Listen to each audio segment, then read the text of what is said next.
out the top of Vesuvius. A small amount of ash spit out and sprayed like a fine mist on the eastern slope of the mountain. People in Pompeii and the neighboring towns barely noticed.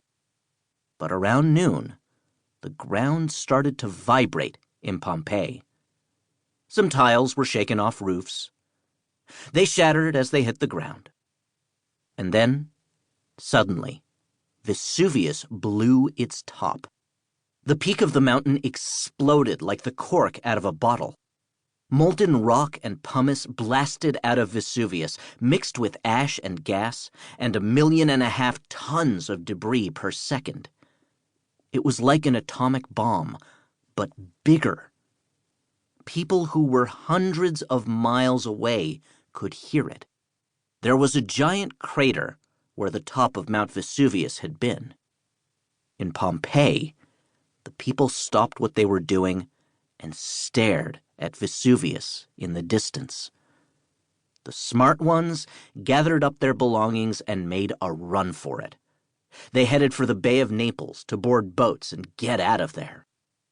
The boiling rock shot high in the sky. Within a half hour, a dense mushroom-shaped cloud had risen 10 miles above Vesuvius. It would eventually reach a height of 20 miles.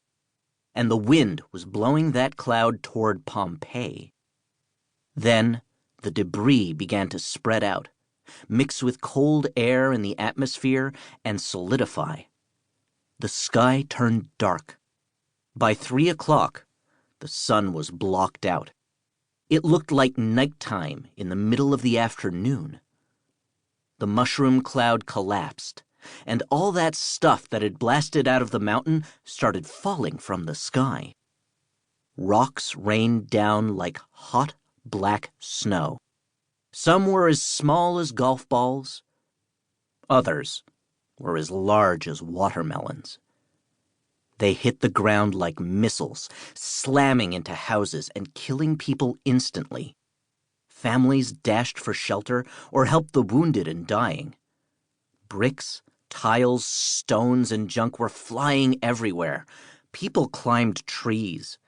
Animals ran around crazily. The ground was shaking. Buildings were crushed. People were screaming. Hot ash was falling like snow, and in an hour there were 5 or 6 inches on the ground, covering Pompeii. It looked like the end of the world. More people tried to flee the city at this point. Thousands escaped. The rest figured it would all blow over, and life would return to normal. Big mistake. It wasn't a constant bombardment of debris that spewed out of Mount Vesuvius. It came in surges. There was another one at 5:30. Sparks flew, and lightning flashed in the sky. Buildings shook, collapsed, and caught on fire. Bigger pieces of rock were falling from above, destroying everything they landed on. Roofs that were only designed to withstand rain caved in from the weight, wiping out entire families. The devastation was incredible. Even the course of the river Sarno had changed. 2 feet of ash and stone covered the ground now. By evening, things had calmed down. Rocks and boulders were no longer falling from the sky, but fires were burning everywhere. First-story doors and windows were covered by 5 feet of ash. The survivors probably thought they had lived through the worst of it when they went to bed that night. They were wrong. Vesuvius wasn't finished yet. The worst was yet to come. At 6:30 the next morning, August 25th, there was another surge of volcanic activity. A glowing cloud spilled over from the top of Mount Vesuvius and began to roll down the sides of the mountain. It wasn't lava. Lava moves slowly and can be avoided.